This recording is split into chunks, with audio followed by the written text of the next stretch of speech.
Good morning and welcome to Light Reflections from First Friends. We are glad you have chosen to join us for this virtual worship service and hope you find it beneficial to your spiritual journey. We consider this an abbreviated version of our in-person meeting for worship for those wishing to join us from a distance. If this is your first time joining us, First Friends is a thriving, progressive Quaker meeting in the city of Indianapolis, Indiana. We consider ourselves a loving, inclusive, joyous gathering of people seeking to know truth under the leadership of God's Spirit. All are welcome, no matter race, age, cultural background, sexual orientation and identity, marital status, physical and mental ability, family structure, or economic circumstance.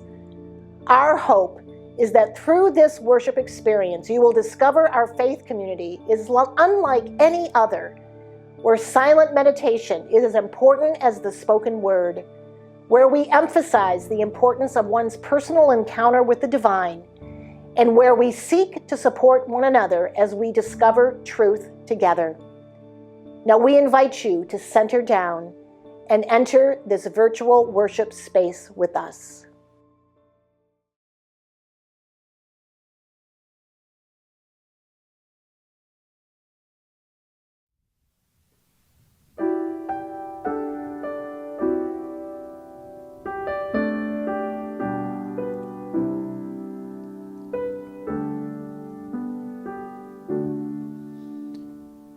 As we worship, grant us vision till your love's revealing light, till the height and depth of greatness dawns upon our human sight, making known the needs and burdens your compassion bids us bear, stirring us to tireless striving, your abundant light to share.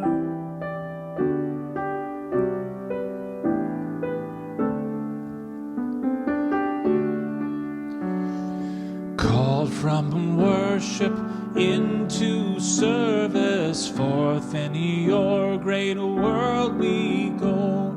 To the child, the youth, the aged, love in living deeds to show. Hope and health, goodwill and comfort, counsel, aid and peace we give, that your children, God in freedom, may your mercy know and live.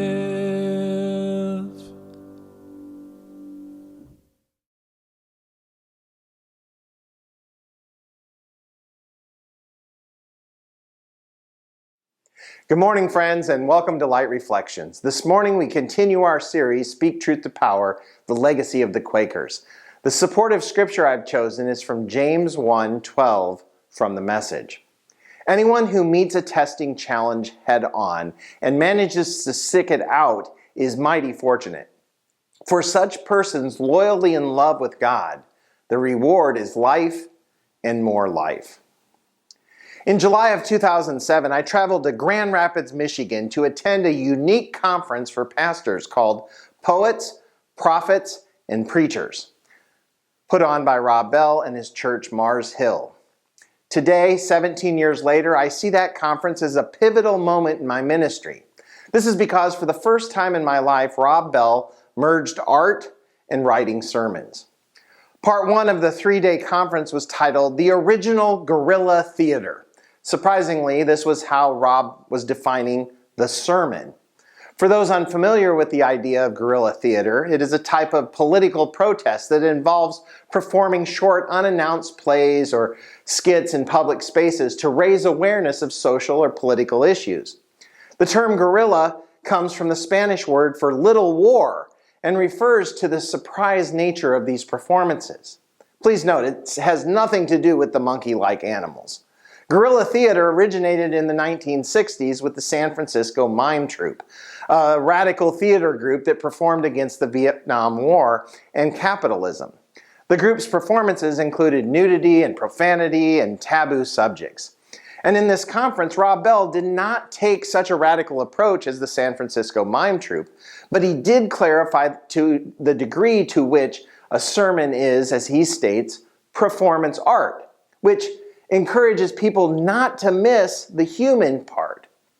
Or guerrilla theater, actually showing up with this boom and then leaving the people thinking they've got to wrestle with that human part. And finally, actions that evoke a response. Well, Rob took us back to Scripture and gave us the example of John the Baptist, a character in the Bible who used all these aspects in his ministry. Everything from the way he dressed and chose to live to the challenging messages and experiences he presented to his audience. John the Baptist exemplified the guerrilla theater in all that he did. Well, over the years, I've participated in and shared a variety of different guerrilla theater presentations and sermons. One time I helped organize a group of people from my church to serve free coffee at the train station in Chicago at rush hour. It could have been considered a random act of kindness, but when people asked why we were doing this, we said we were simply sharing the love of God with them through a good and free cup of coffee. The irony was that morning, the coffee house by the train station that the passengers used was actually closed unexpectedly. Now, you can't make this stuff up, but the impact was huge and the conversations were wonderful. Well, a few years ago, several of you had a chance to experience an art display I created to engage people's struggle with the church. Art, as well as theater, can be used in a guerrilla-like manner. The experience opened with a painting titled with a quote from St. Augustine that read, "The church is a whore, but she's my mother," followed by other paintings with challenging subjects. After a brief setup, I would simply let people experience the paintings and dialogue about their responses. Ironically, that set of paintings and experience was one of the first guerrilla art messages I created after the Poets, Prophets, and Preachers Conference. Hard to believe those paintings are almost 20 years old. Well, a couple years after I was introduced to guerrilla theater and started my path toward Quakerism, I was doing some research for my doctoral dissertation and came across an unusual story about a little person, or dwarf, named Benjamin Lay. Not only was Benjamin Lay considered the Quaker Comet for his fiery and surprisingly quick presentations, he also utilized guerrilla theater to make his point. As well, he was a great annoyance among friends, but it was often to get them out of their complacency and to act upon their beliefs. Now let me take a moment to introduce you to Benjamin Lay by sharing his story from the Quakers in the World website. See, Benjamin Lay was born in Colchester, England, to Quaker parents William Lay and Mary Dennis. After a basic education, he was apprenticed to a glove maker, and later he worked on his brother's farm before going to sea at the age of about 20. He was a man of small stature, being about 4'7" tall, and he also had a hunch back. And after returning home, he married and went to live in London. And Lay lived the life of a hermit, was a committed vegetarian, did not drink tea or coffee or wear anything made from leather, and preferred to make his own clothes. Throughout his life, he was given to eccentric behaviors and committed acts that startled others. His fellow Quakers were annoyed by his vociferous opposition to the practice of allowing ministers to speak when they had not been directly prompted by God. Devonshire House Monthly Meeting disowned him in 1720. He then moved to Colchester, where he continued to disrupt Quaker meetings and was given what amounted to a second disownment.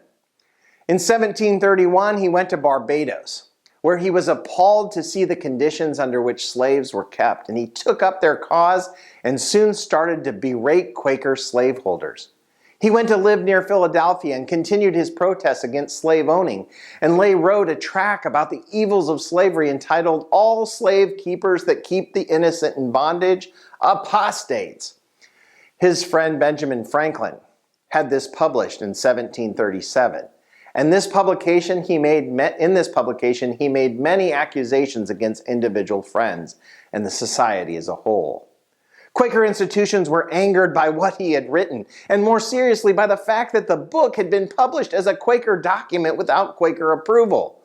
Oh, the overseers of the press were supposed to authorize all publications that put forward Quaker views, and to publicly voice an opinion and present it as evolving from Quaker principles without such approval was a serious matter at the time. Philadelphia Yearly Meeting took out advertisements in various newspapers to distance themselves from Lay's views. This disapproval did not deter him, though, and whenever the occasion arose, he would speak out against slavery. Probably one of his most memorable exploits took place in Burlington, New Jersey in 1738. After entering the meeting house, he removed his outer clothing to reveal a military uniform, including a sword.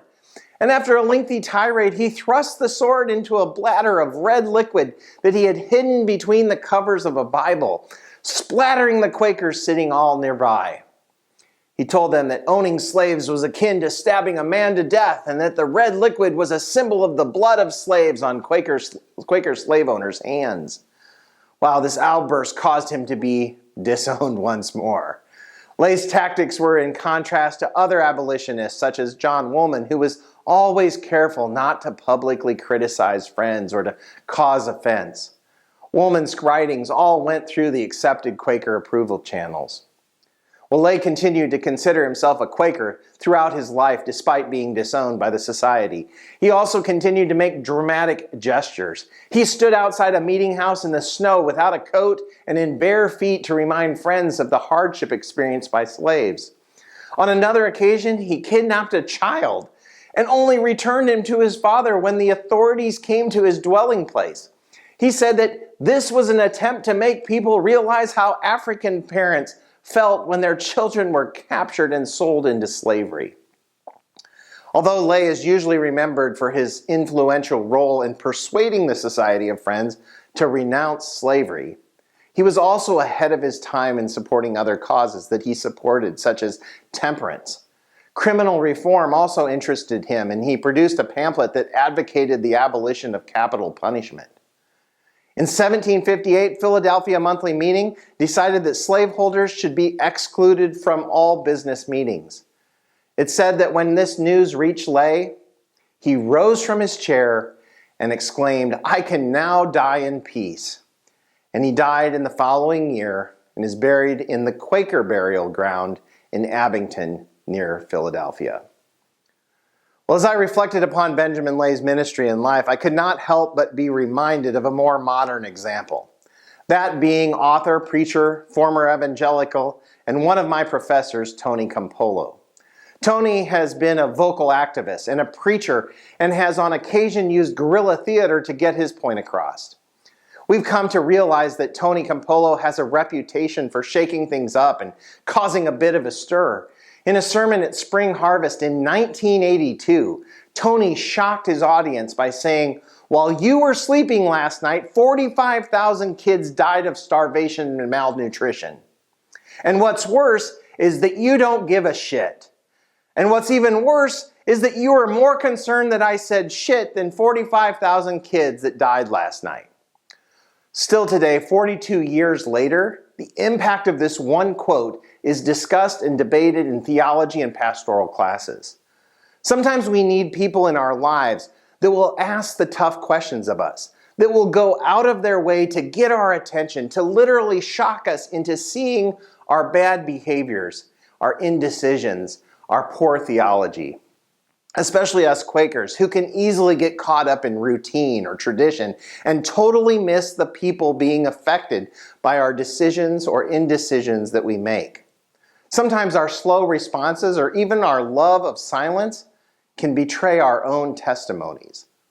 This is something Quaker Bayard Rustin, who we are going to talk about next week, spoke about often with Martin Luther King Jr. And just listen to what King says about silence. A time comes when silence is betrayal. Our love begins to end the day we become silent about things that matter.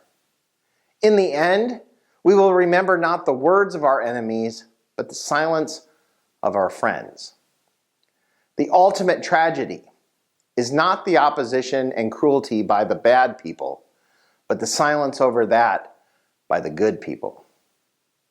Sometimes it takes being annoying, stubborn, theatrical, or using different or unusual means to get our attention, to knock us out of our complacency, to move us to respond, to process, and especially to act upon our beliefs. In a slightly different manner, I will never forget the last yearly meeting sessions that our family attended in the Northwest Yearly Meeting before moving to Indiana. The yearly meeting was going through a bitter division over same-sex marriage and biblical authority. Our youth contingency had dwindled from 300 some youth to about 40 youth in our 6 years in the Northwest due to this battle among friends taking place. Those 40 youth made a decision that shocked the yearly meeting sessions. They decided to forego their annual trip to the beach, a huge tradition and memory maker for our youth, all to be present in the yearly meeting sessions for the heated discussion that was going to take place. As we gathered, the youth arrived in silence and had reserved seats front and center in the auditorium on George Fox University's campus. Because of the topic of discussion, there was standing room only, over 800 people in attendance, and the youth stood for most of the time to be a visible reminder that they were present, that they cared about the conversation taking place, and that as Quakers, their voice would be heard as equals. As the tensions rose, they just kept making their stand. Even a couple approached the microphone and spoke from their hearts. Though no conclusion or decision was made in that session, their presence was important and validated. See, a couple years earlier, the youth had boldly presented in yearly meeting sessions a query on conflict and differences for us all to consider. It was presented by a young woman from our meeting in Silverton, Oregon. And here are the words of that query. And understand, they could not have fully realized where the yearly meeting in the Northwest would be just a couple years later. Recognizing human imperfection. How do I strive to follow Christ's example in the way I love and respect others? When confronted with a conflict, how do I actively show Christ with a compassionate and grace-filled heart? Am I leaving space for change? How do I value other persons when charged with their reputations, remembering that they too are children of God? How do I build up the individual in the light of God? The youth clearly had a prophetic voice in our midst, but many were simply not paying attention. Same-sex marriage had become no different than slavery in Benjamin Lay's day. That evening at yearly meeting sessions, the youth were scheduled to lead us in worship. Sensing our division had led us to be unable to move forward, they chose to offer a time of mourning and lament for our divisions. They lowered the lights in the auditorium, and they offered spaces throughout for people to come together and pray with each other, and for their local meetings. We lit hundreds of candles which illuminated the space to symbolize our mourning and our hope in the light of Christ. Through tears, many of us put our arms around each other and joined the youth in singing these words: peace before us, peace behind us, peace under our feet. Peace within us, peace over us, let all around us be peace. Light before us, light behind us, light under our feet. Light within us, light over us, let all around us be light. Alleluia. I cannot help but think that many of us are currently in this space right now with the election this week. Like slavery or same-sex marriage, politics are dividing us as friends and as a country. And I know of some Benjamin Lays who have been trying to get our attention so we will not make the same mistakes we have made in the past. But the outcomes after Tuesday will be out of our hands. And the trauma and the pain will be evident because this race is so close. No matter the outcome, I pray we can be people of integrity and seek to answer those queries our youth in the Northwest presented us with. And if things don't go in the way we like, we will need to be like Benjamin Lay and those youth who did not give up, who did not just go party at the beach, but stood up, spoke up, and led in this time of division. So this morning, as we prepare our hearts for this upcoming election day, let us enter a time of waiting worship and ponder those queries of our youth. Recognizing human imperfection, how do I strive to follow Christ's example in the way I love and respect others? When confronted with a conflict, how do I actively show Christ with a compassionate and grace-filled heart? Am I leaving space for change? How do I value other persons when charged with their reputations and remembering that they too are children of God? And how do I build up the individual in the light of God?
That cause can neither be lost nor stayed, which takes the course of what God has made, and is not trusting in walls and towers, but slowly growing from seed to flowers.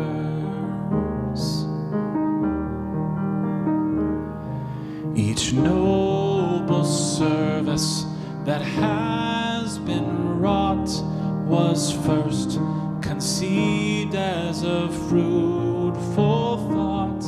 Each worthy cause with a future glorious, by quietly growing becomes victorious.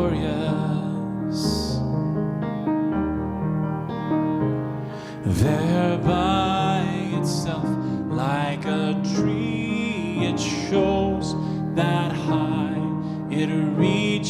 is as deep, it grows, and when the storms are its branches shaking, it deeper root in the soil is taking.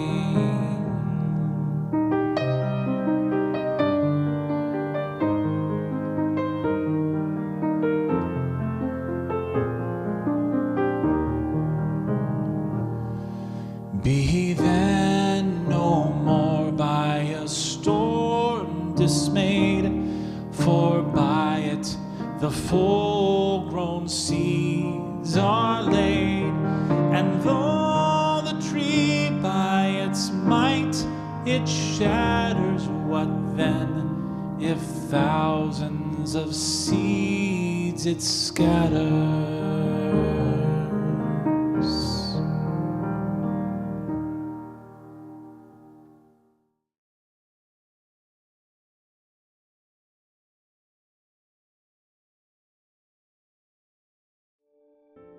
We close this time of worship with a Quaker prayer. God, open our eyes and unstop our ears, that we may see your light and may hear your heartbeat, reflecting and resounding within our chests, in those of all our neighbors, near and far, in all creatures and plants, and in the ground we walk upon. When we finally are able to yield to the leading of your rhythm and flow, may we come to walk cheerfully over the world, answering that of you in all. Amen. Have a great week, friends.